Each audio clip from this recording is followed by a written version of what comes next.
ಮತ್ತು ನಮ್ಮ ಸಂಘದ ಕಾರ್ಯಾಧ್ಯಕ್ಷರಾಗಿರ್ತಕ್ಕಂಥ ಸಿದ್ದರಾಜ್ ಅವರೇ, ಪ್ರಧಾನ ಕಾರ್ಯದರ್ಶಿಯಾಗಿರ್ತಕ್ಕಂಥ ನಮ್ಮ ರಮೇಶ್ ಕುಮಾರ್ ಅವರೇ, ಮತ್ತೆ ನಮ್ಮ ವೇದಿಕೆ ಮೇಲೆ ಆಸೀನರಾಗಿರ್ತಕ್ಕಂಥ ಸಿಂಹ ಸಾಹೇಬ್ರೆ, ಕೃಷ್ಣಮೂರ್ತಿ ಅವರೇ, ನಮ್ಮ ಅಶೋಕಪ್ಪನವರೇ, ವೆಂಕಟೇಶಪ್ಪನವರೇ ಮತ್ತು ಹೋಗಿಲ್ಲ ವೆಂಕಟೇಶ್ ಅವರೇ, ಮತ್ತೆ ಎಲ್ಲ ಮಾಡಿ ಮತ್ತೆ ನಮ್ಮ ಅಣ್ಣ ಭಾಳ ಚೆನ್ನಾಗಿ ನರಸಿಂಹ ನೀವೆಲ್ಲ ಭಾಳ ಚೆನ್ನಾಗಿ ಮಾತನಾಡಿದ್ರಿ. ನಿಮಗೆ ನಾನು ನಮ್ಮ ಸಂಘದ ವತಿಯಿಂದ ಅತ್ಯಂತ ಗೌರವಪೂರ್ವಕವಾದಂಥ ರೀತಿಯಲ್ಲಿ ನಮಸ್ಕಾರಗಳನ್ನ, ಅಭಿನಂದನೆಗಳನ್ನ, ಧನ್ಯವಾದಗಳನ್ನ ತಿಳಿಸ್ತೇನೆ. ಅಂಬೇಡ್ಕರ್ ಅವರು ಹೇಳಿದ್ದಾರೆ, ನಾನು ಒಂದು ಮಾತನ್ನ ನಿಮ್ ಗಮನಕ್ಕೆ ತರಕ್ ಬಯಸ್ತೀನಿ, ನಿಮ್ಮ ಅಭಿವೃದ್ಧಿ ನಿಮ್ಮ ಕೈಯಲ್ಲೇ ಇದೆ ಅಂತಕ್ಕಂಥದ್ದು ಅಂಬೇಡ್ಕರ್ ಅವರು ಹೇಳಿದ್ದಾರೆ. ಅದು ಯಾವಾಗಪ್ಪ ಅಂತ ಕೇಳಿದ್ರೆ, ನೀವು ಜಾಗೃತರಾದಾಗ ಮಾತ್ರ ನಿಮ್ಮ ಅಭಿವೃದ್ಧಿ ಆಗ್ತದೆ ಅಂತಕ್ಕಂಥ ಮಾತು ಹೇಳಿದ್ರು. ಫಸ್ಟ್ ನಾವು ತಿಳ್ಕೋಬೇಕಾಗಿದ್ದೇನಂತಂದ್ರೆ, ಅಂಬೇಡ್ಕರ್ ಅವರು ಯಾವುದಕ್ಕೆ ಹೆಚ್ಚು ಆದ್ಯತೆ ಕೊಟ್ಟಿದ್ರು ಅಂತಕ್ಕಂಥದ್ದು ನೀವು ಬಹಳ ಚೆನ್ನಾಗಿ ತಿಳ್ಕೋಬೇಕು. ಮಾನ್ಯ ನಮ್ಮ ನಾಯಕರುಗಳಿಗೆ ಬಂದಿರೋರು ಮತದಾನಕ್ಕೆ ಬಹಳ ಆದ್ಯತೆ ಕೊಡ್ತಾರೆ ಅಂಬೇಡ್ಕರ್. ನೋಡಿ, ನಮಗೆ 2 ಮತದಾನ ಕೇಳಿದ್ರು ಅವರು. ಒಂದು, ಬೇರೆಯವ್ರನ್ನ ಆಯ್ಕೆ ಮಾಡೋದಕ್ಕೆ 1 ಮತದಾನ ಕೊಡಿ, ನಮ್ಮನ್ನ ನಾವೇ ಆಯ್ಕೆ ಮಾಡಿಕೊಳ್ಳೋದಕ್ಕೆ ನಮ್ಗೊಂದು ಮತದಾನ ಕೊಡಿ. ನೀವೆಲ್ಲ ಒಟ್ಟು ಮಾತಾಡಿ ಬೇರೆ ಬೇರೆ ವಿಷಯ, ಅದಕ್ಕೆ ಆ ವಿಷಯಗಳು ಹೋಗೋದಿಲ್ಲ. ನಾನು 2 ಮತದಾನದ ಮಹತ್ವ ಚೆನ್ನಾಗಿ ಅಂಬೇಡ್ಕರ್ ಗೊತ್ತಿತ್ತು ಅಂತಂದ್ರೆ, ನೋಡಿ ಎಷ್ಟು ವರ್ಷದ ಹಿಂದೆ, 75 ವರ್ಷದ ಹಿಂದೆ ಅಂಬೇಡ್ಕರ್ ಗೊತ್ತಿತ್ತು ನೋಡ್ರಿ. ಇದು ನಾವು ಹಾಳಾಗಿ ಗೊತ್ತೀವಿ ಅಂತೇಳಿ, ನಾವು ರಾಜಕೀಯವಾಗಿ ದಿವಾಳಿ ಆಗ್ತೀವಂತ. ಅದಕ್ಕೆ ಕೃಪಣಾನಿ ಕೂಡ ಏನಂತ ಹೇಳ್ತಾರೆ ಅಂಬೇಡ್ಕರ್ ಅವರೇ, ನೀವು ಬಹಳ ಸಂತೋಷವಾಗಿದ್ದೀರಿ, ಬಹಳ ಸಂತೋಷ ಪಡಬಾರ್ರಿ. ನೀವು ಖಾಲಿ 115,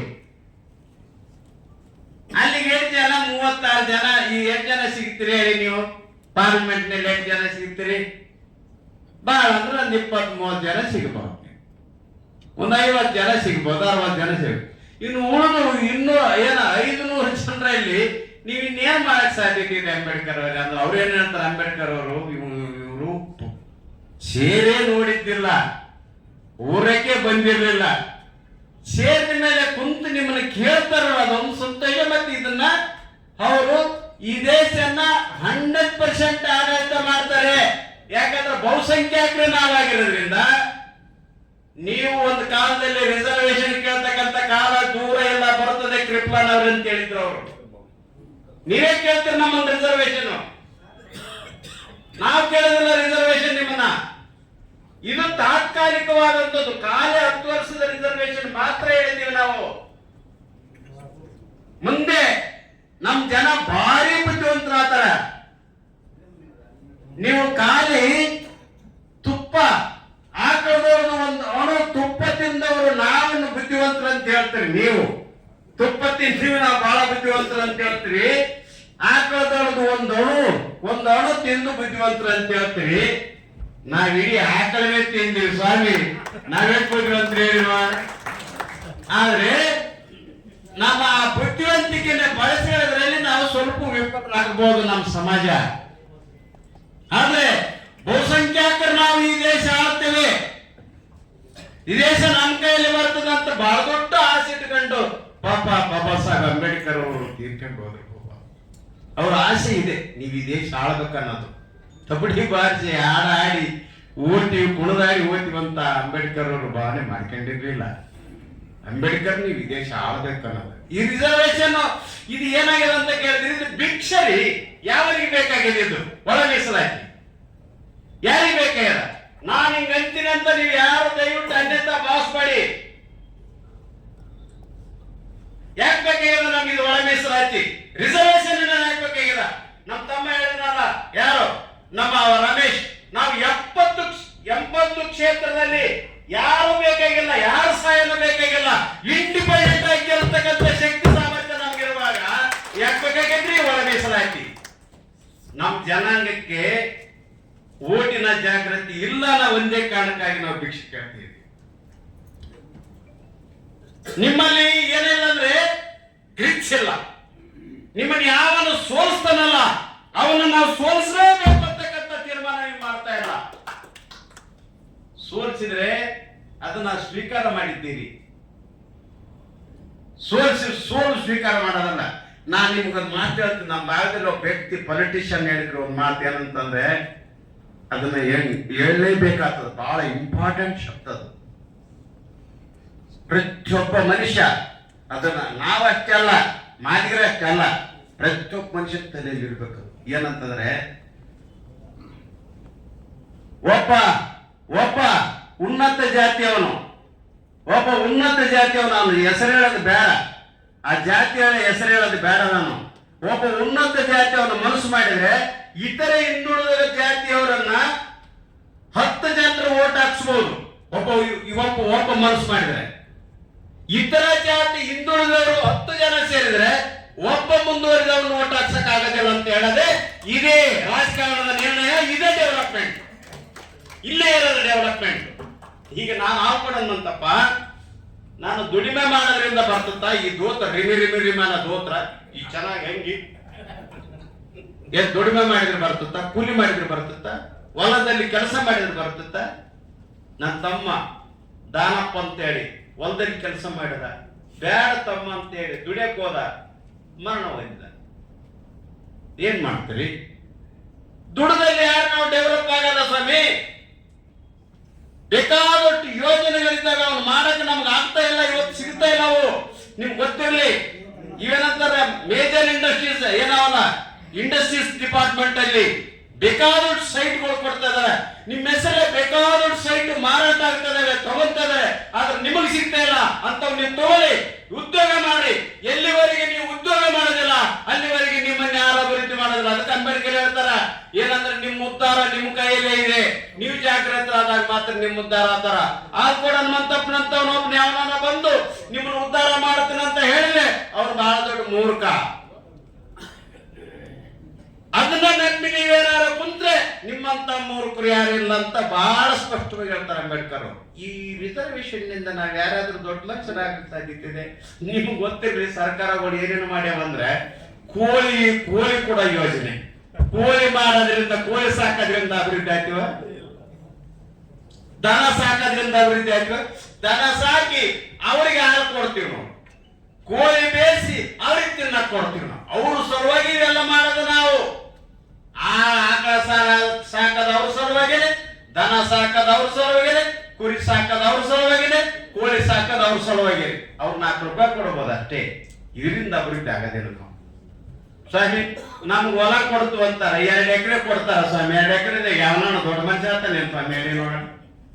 ಸುಮ್ಮನೆ ಹೇಳಿಕೆ ಅನ್ನೋದಕ್ಕೆ ನಾನು 2 ಎಕರೆ ಕೊಟ್ಟೆ ಅಂತ ಸ್ವಾಮಿ, 2 ಎಕರೆ ಕೊಟ್ಟಿ ನಿಮ್ಗಂತ ಹೇಳಿಕೆ ಅಷ್ಟೇ. ಇದರಿಂದ ನಾವು ಅಭಿವೃದ್ಧಿ ಆಗಲ್ಲ ಸ್ವಾಮಿ. ನೋಡಿ, ನಮ್ಮ ಅಣ್ಣ ತಮ್ಮರು ಇವತ್ತು ಕೂಡ ನಾವು ಈ ದೇಶದಲ್ಲಿ ನಾವು ಮನಸ್ಸು ಮಾಡಿದ್ರೆ ಈ ದೇಶ ಬಿಟ್ಟು ಓಡ್ತಾರೆ ಸ್ವಾಮಿ.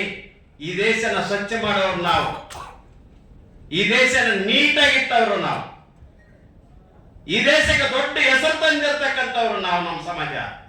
ಆದ್ರೆ ನಮ್ಮ ಸಮಾಜನ ಈಗ ಅವ್ರಿಗೆ ಲೈಫ್ ಗ್ಯಾರಂಟಿ, ಅದೇನಾದ್ರೆ ಉದ್ಯೋಗದ ಗ್ಯಾರಂಟಿ ಇಲ್ಲ, ಅದಕ್ಕೂ ಕೂಡ ಟೆಂಡರ್ ಕೊಟ್ಟು ಉದ್ಯೋಗ ಗ್ಯಾರಂಟಿ ಇದ್ದಂಗ ಮಾಡಿ ಅವ್ರನ್ನ ಏನು ಟೆಂಡರ್ದಲ್ಲಿ ಕೆಲಸ ಮಾಡ್ತಕ್ಕಂತ ಇಂಥ ನಿರ್ಣಯ ಮಾಡ್ತದ ಸರ್ಕಾರ. ಇದು ನಿಮ್ ಪರವಾಗಿದೆ. ನಾನ್ ಅಂತೀನಿ, ಇವು ಮಾತನಾಡ್ತಾರ.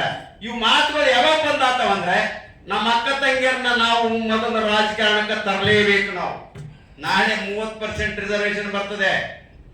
ಎಲ್ಲಾ ಜಾತಿಯವರು ಓಡಾಡ್ತಾರೆ ರಾಜಕಾರಣದಲ್ಲಿ, ಎಕ್ಸೆಪ್ಟ್ ಮಾದಿಗ ಕಮ್ಯುನಿಟಿ. ಎಲ್ಲ ಎಷ್ಟು ಜಾತಿ ಅವಲ್ಲ ಅಷ್ಟು ಜಾತಿ ರಾಜಕಾರಣದಲ್ಲಿ ತಿರುಗಾಡ್ತಿದ್ದಾರೆ ಹೆಣ್ಮಕ್ಳು. ಒಬ್ಬರನ್ನ ನಾವು ಆದರೂ ನೋಡ್ಲೇ ಇಲ್ಲ. ನಾಳೆ 30% ರಿಸರ್ವೇಶನ್ ಬಂದಾಗ ಯಾರು ಕರ್ಕೊಂಡ್ ಬರ್ತೀರಿ? ನೀವು ಎಲ್ಲಿಂದ ಕರ್ಕೊಂಡ್ ಬರ್ತೀರಿ ಹೇಳಿ? ನೀವು ನಮ್ಮ ಮಂದಿನ ಹೆಣ್ಮಕ್ಳಿಗೆ ರಾಜಕೀಯ ಪರಿಜ್ಞಾನ ಕೊಡ್ಲೇಬೇಕು. ನೀವು ರಾಜಕೀಯ ತಿಳುವಳಿಕೆ ಕೊಡ್ಲೇಬೇಕು. ಎಲ್ಲಿವರೆಗೆ ನಿಮ್ಮ ಮತ ನಿಮ್ಮನ್ನ ಟಿಕೆಟ್ ಕೊಡಬೇಡ ಅನ್ನೋವನ್ನ ಸೋಲ್ಸದಿಲ್ವೋ ಅಲ್ಲಿವರೆಗೆ ನಿಮ್ಮನ್ನ ಟಿಕೆಟ್ ಕೊಡಬೇಡ ಅಂತ ಹೇಳೋನು ಇರ್ತಾನೆ, ನಿಮ್ಮನ್ನ ಟಿಕೆಟ್ ಕೊಡ್ಲಾರ್ದಂಗೆ ನೋಡ್ಕೊಂತಾನೆ. ನೀವ್ಯಾಕೆ ಕೇಳ್ತೀರಿ? ನಮ್ಗೆ ಎದಕ್ ಬೇಕಾಗ್ಯದಂದ್ರೆ ಇದು ಕೈಲಾಗ್ಲಾರ್ದವರು ಮೈಯಲ್ಲಿ ಹಾಕೊಂಡ್ರ ಅಂತ, ಹಾಗೆ ಮೈಯಲ್ಲಿ ಹಾಕೊಂಡ್ರ ಮೈ ಉರಿಯೋದು ನಮ್ದೇನೆ. ನಮ್ಮ ಉದ್ದೇಶ ಏನಂತ ಕೇಳಿದ್ರೆ ನಾವ್ ಇನ್ಮೇಲೆ ಮಾಡ್ತಕ್ಕಂಥದ್ದು ನಮ್ಮ ಸಹೋದರ ಹತ್ರ ನಾ ಮಾತನಾಡಿದ್ದೇನೆ, ನಮ್ಮ ಧಾರವಾಡ ಜಿಲ್ಲೆಯಲ್ಲಿ ಮಾತನಾಡಿದ್ದೇವೆ, ಹೈದರಾಬಾದ್ ಕರ್ನಾಟಕದಲ್ಲಿ ಮಾತನಾಡಿದ್ದೇವೆ. ನಾವಿರೋದು ಬಹಳ ದೊಡ್ಡ ಸಂಖ್ಯೆಯಲ್ಲಿ ಇರ್ತಕ್ಕಂಥದ್ದು ಮುಂಬೈ ಕರ್ನಾಟಕ, ಹೈದರಾಬಾದ್ ಕರ್ನಾಟಕದಲ್ಲಿ ಇದ್ದೇವೆ. ಇನ್ಮೇಲೆ ನಾವು ಒಂದೊಂದು ಕ್ಷೇತ್ರದಲ್ಲಿ 40,000 50,000 ಜನಸಂಖ್ಯೆ ಇದ್ದೀವಿ. ಸಿಂಧುನಾರ ಅಂತ ಊರಿನಲ್ಲಿ ನಾವು 60,000 ಜನಸಂಖ್ಯೆ ಬರೀ ಮಾತ್ರ ಇರ್ತಾರೆ. ಮಾನ್ವಿ ತಾಲೂಕಿನಲ್ಲಿ 53,000 ಜನಸಂಖ್ಯೆ ಇದ್ದೇವೆ. ಇನ್ನೊಂದು ಸಮಾಜ ಯಾವ್ದಾದ್ರು ಒಂದು ಸಹಾಯ ಮಾಡಿದ್ರೆ ನಾವು ರಾಯಚೂರು ಜಿಲ್ಲೆಯಲ್ಲಿ ಎಷ್ಟು ಬೇಕಾದ್ರೂ ಗೆಲ್ಲಬಹುದಾದ್ರೆ ಎಲ್ಲಿಂದ ನಾವು ಇದು ಗೊತ್ತವರಿಗೆ, ಎಲ್ಲಾ ಪಾರ್ಟಿಯವ್ರಿಗೆ ಗೊತ್ತು ಸ್ವಾಮಿ, ಬರೀ ಕಾಂಗ್ರೆಸ್ನವರು ಅಷ್ಟೇ ಅಲ್ಲ, ಎಲ್ಲಾ ಪಕ್ಷದವರು. ಬೀದರ್ದಿಂದ ಹಿಡ್ಕೊಂಡು ಎಲ್ಲಿ ತನಕ ಅಂತ ಕೇಳಿದ್ರೆ ಚಿತ್ರದುರ್ಗ ತನಕ ಒಂದು ಟಿಕೆಟ್ ಕೊಟ್ಟಿಲ್ಲ. ನಿಮ್ಗೆ ಗೊತ್ತಿರ್ಲಿ ಯಾಕೆ ಕೊಟ್ಟಿಲ್ಲ ಅಂದ್ರೆ 100% ನಾವು ಅಲ್ಲಿ ಗೆಲ್ತೀವಿ ಅಂತ ಅವ್ರಿಗೆ ಚೆನ್ನಾಗಿ ಗೊತ್ತು. 100 ಗೆಲ್ತೀವಿ ನಾವಂತ. ಅದಕ್ಕೆ ನಾವು ನಮ್ಮ ಸಮಾಜಕ್ಕೆ ನೀವಾಗಲಿ ನಾವಾಗಲಿ ಎಲ್ಲರೂ ಮತದಾನದ ಜಾಗೃತಿಗೋಸ್ಕರ ಆಂದೋಲನ ಮಾಡಿ ಅದೆಲ್ಲ ಆಗ್ತದೆ. ನೀವು ಬೆಂಗಳೂರಲ್ಲಿ ಇರ್ತಕ್ಕಂಥ ನನ್ನ ಸಹೋದರರು ಇದು ಬಹಳ ಇಂಪಾರ್ಟೆಂಟ್ ಲೀಡರ್, ನಮ್ಮ ಲೀಡರ್. ಈತ ಮನಸ್ಸು ಮಾಡಿದ್ರೆ, ಅಣ್ಣ ಮನಸ್ಸು ಮಾಡಿದ್ರೆ ಸಾಕು, ಬೇರೆ ಯಾರು ಬೇಕಾಗಿಲ್ಲ. ನಾವು ಇಲ್ಲಿ ಕುಂತ ನಮ್ಮ ಅಣ್ಣ ಈತ ಮನಸ್ಸು ಮಾಡಿದ್ರೆ ಸಾಕು. ಅದಕ್ಕೆ ನಿಮ್ ಕೈ ಮುಗಿದು ವಿನಂತಿ ಮಾಡ್ತೀನಿ, ಇದು ಚಾಲೆಂಜ್ ಆಗಿ ತಗೊಳ್ರಿ. ಯಾರ್ದಾರಕ್ಕೋಸ್ಕರ ಅಲ್ಲ, ಇದು ಆಲ್ಕೊಡ ನಮ್ಮ ತಪ್ಪನಿಗೋಸ್ಕರ ಅಲ್ಲ, ಇಲ್ಲಿ ಕುಂತಿರ್ತಕ್ಕಂಥ ಸಿದ್ದರಾಜನ್ಗೋಸ್ಕರ ಅಲ್ಲ, ಇಲ್ಲಿ ಕುಂತಿರ್ತಕ್ಕಂಥ ತಮಗೋಸ್ಕರ ಅಲ್ಲ, ಇಡೀ ಕಮ್ಯುನಿಟಿ ನಾಳೆ ಯಾರ ಕೈ ಕೊಟ್ಟು ಹೋಗ್ತೀರಿ ಹೇಳಿ ನೋಡಿ. ನೀವು ಲೀಡರ್ ಇಲ್ಲ ಅಂದ್ಮೇಲೆ ನಿಗದಿ ಮಾಡೋ ಸಲುವಾಗಿ ನಾವು ಈ ಸಭೆಯನ್ನ ಸೇರಿದ್ದೇವೆ. ಈಗ ನೀವ್ ಹೇಳಿ ದಿನಾಂಕ ನಿಗದಿ ಮಾಡ್ಬೇಕು. ಈಗ ಯಾವ ದಿನಾಂಕ ನಿಗದಿ ಮಾಡ್ಬೇಕು, ಯಾವ ತಿಂಗಳ ನಿಗದಿ ಮಾಡ್ಬೇಕಂತ ನೀವ್ ಹೇಳಿ. ನಿಮ್ಮನ್ನ ಕೇಳೇ ಮಾಡ್ಬೇಕಂತ.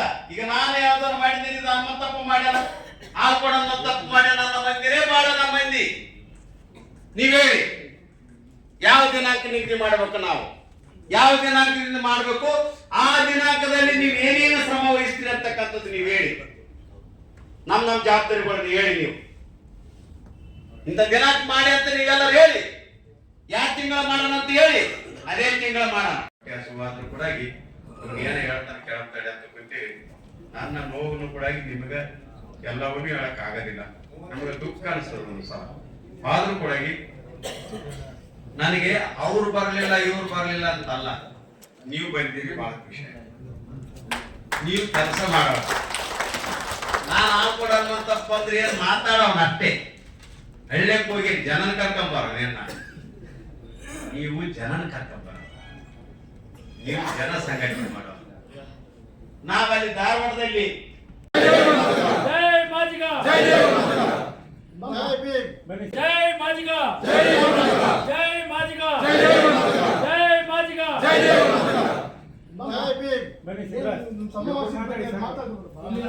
ನಾನು ಜಂಬೂದೀಪ ಸಿದ್ದರಾಜು ಅಂತೇಳಿ ಏನು ಈ ಕರ್ನಾಟಕ ರಾಜ್ಯ ಆದಿಮ ಸಂಘದ ರಾಜ್ಯಾಧ್ಯಕ್ಷ ಮತ್ತು ಆದಿಮ ಮಾದಿಗ ಮತ್ತು ಪೌರ ಕಾರ್ಮಿಕ ಸಂಘಟನೆಗಳ ಒಕ್ಕೂಟದ ಒಂದು ಸಂಚಲನ ಕೆಲಸ ಮಾಡ್ತಾ ಇದ್ದೀನಿ. ಇವತ್ತು ನಾವು ಈ ಒಳ ಮೀಸಲಾತಿ ಜಾರಿಗೋಸ್ಕರ ಇಡೀ ರಾಜ್ಯದ ಎಲ್ಲ ಮಾದಿಗ ಸಮುದಾಯವನ್ನು ಸೇರಿಸಿ ಫ್ರೀಡಂ ಪಾರ್ಕಲ್ಲಿ ಮುಂದಿನ ತಿಂಗಳು ಒಂದು ದೊಡ್ಡ ಬೃಹತ್ ಸಮಾವೇಶವನ್ನು ಮಾಡ್ತಾ ಇದ್ವಿ. ಅದಕ್ಕೆ ನಾವು ಸಂವಿಧಾನ ಜಾಗೃತಿ ಸಮಾವೇಶ ಅಂತ ಕರೀತಾ ಇದ್ವಿ. ಆ ಒಂದು ಸಂವಿಧಾನ ಜಾಗೃತಿ ಸಮಾವೇಶಕ್ಕೆ ಇಡೀ ರಾಜ್ಯದಿಂದ ಸುಮಾರು 5 ಲಕ್ಷ ಜನ ಸೇರಿಸಬೇಕೆನ್ನುವ ಉದ್ದೇಶ ಇದೆ. ಉದ್ದೇಶ ಅಷ್ಟೇ, ಸುಮಾರು 32 ವರ್ಷದಿಂದ ಕೂಡ ನಾವು ಒಳ ಮೀಸಲಾತಿ ಜಾರಿಗಾಗಿ ಹೋರಾಟ ಮಾಡ್ತಾ ಇದ್ವಿ. ಇವತ್ತು ಆಗಸ್ಟ್ 1ನೇ ತಾರೀಕು ನಮ್ಮ ಸರ್ವೋಚ್ಚ ನ್ಯಾಯಾಲಯ ಈಗಾಗಲೇ ನಮ್ಮ ಪರವಾಗಿ ತೀರ್ಪು ಕೊಟ್ಟಿದೆ. ಈ ಒಂದು ಒಳ ಮೀಸಲಾತಿ ಜಾರಿ ಮಾಡೋದಕ್ಕೆ ರಾಜ್ಯ ಸರ್ಕಾರಕ್ಕೆ ಅಧಿಕಾರ ಇದೆ ಅನ್ನುವಂಥ ಒಂದು ಹೇಳಿಕೆಯನ್ನು ಕೊಟ್ಟಿದೆ.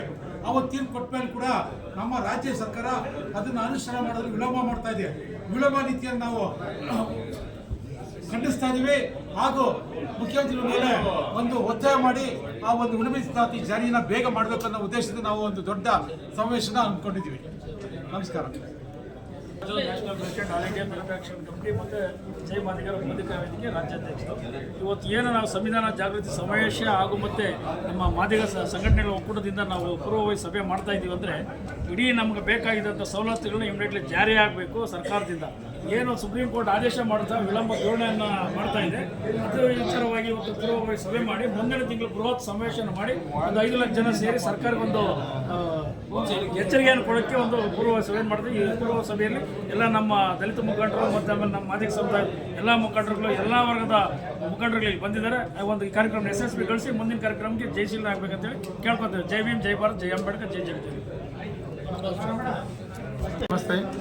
ಜೈ ಜಾಮುನಿ ಉದ್ದೇಶಪೂರ್ವಕವಾಗಿ ಮಾಡ್ತಕ್ಕಂಥ ಸಂವಿಧಾನ ಜಾಗೃತ ಸಮಾವೇಶಕ್ಕೆ ಆರ್ಟಿಕಲ್ಗೆ ಅನುಗುಣವಾಗಿ ಸರ್ವೋಚ್ಚ ನ್ಯಾಯಾಲಯ ಮಾಡಿಕೊಟ್ಟಂಥ ಒಂದು ಆದೇಶಕ್ಕೆ ನಮ್ಮ ಸರ್ಕಾರ ಆರ್ಟಿಕಲನ್ನು ರೂಢಿಯಲ್ಲಿ ಮಾಡಿಕೊಳ್ಳಲು ಸ್ವಲ್ಪ ವಿಳಂಬ ಮಾಡುವುದರಿಂದ ನಾವು ಮುಂದಿನ ತಿಂಗಳ ಬೃಹತ್ ಸಮಾವೇಶದೊಂದಿಗೆ ಈ ಮಾದಿಗ ಮೀಸಲಾತಿ ಒಳ ಮೀಸಲಾತಿಗಾಗಿ ಎಲ್ಲ ಸೌಲಭ್ಯವನ್ನು ಸಂವಿಧಾನ ಪ್ರಕಾರವಾಗಿ ನಾವು ಪಡೆದುಕೊಳ್ಳಲು ನಮ್ಮೆಲ್ಲ ಇಡೀ ಸಮಸ್ತ ರಾಜ್ಯದ ಎಲ್ಲ ಮಾದಿಗ ಸಮುದಾಯ ಬಂಧುಗಳು ಆ ಸಮಾವೇಶಕ್ಕೆ ಎಲ್ಲರೂ ಆಗಮನ ಆಗಿ ನಮ್ಮ ಸಂವಿಧಾನದ ಹಕ್ಕನ್ನು ನಾವು ಪಡೆದುಕೊಳ್ಬೇಕಂತ ನಾನು ಎಲ್ಲರೂ ರಾಜ್ಯದ ಎಲ್ಲ ಮಾದಿಗ ಸಮುದಾಯ ಪರವಾಗಿ ನಾನು ತಮ್ಮಲ್ಲಿ ವಂದನೆ ಹೇಳುತ್ತಾ ನನ್ನ 2 ಮಾತನ್ನು ಕೊಡ್ತಾ ಇದ್ದೇನೆ. ಪರಶುರಾಮ ರಾಮರಥ.